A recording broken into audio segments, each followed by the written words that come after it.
परमपूज्य वासुदेवानंद सरस्वती टेंबे स्वामी महाराजांना शूलपाणेश्वराच्या जंगलामध्ये अश्वत्थाम्याने भिल्ल रूपात दर्शन दिले.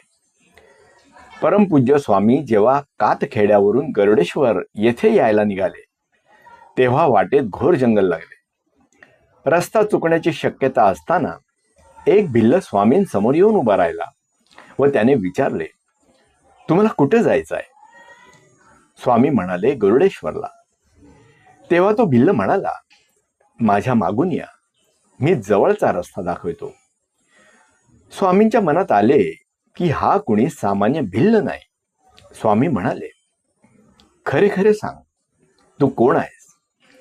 त्यावर तो भिल्ल म्हणाला, मी अश्वत्थामा असून ह्या जंगलात राहतो.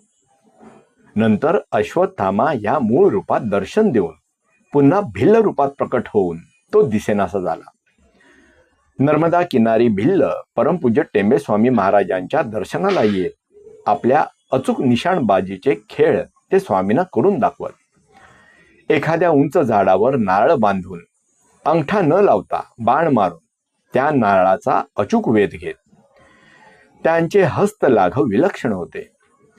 त्यांच्या हातात कायमचा धनुष्यबाण असे. स्वामी म्हणाले, भिल्ल मंडळींकडून शुद्ध भाव शिकावा, प्रेम शिकावे. त्यांचे मन शुद्ध आणि निरागस आहे. सध्या काळातही नर्मदा परिक्रमा करणाऱ्या भाविकांना आजही भिल्ल भेटतात.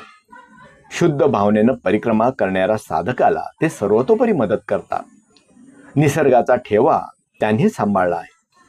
परमात्मा आणि नर्मदा माता यांचे ते लाडके पुत्र आहेत. आभार. स्नेहा शिनखेडे.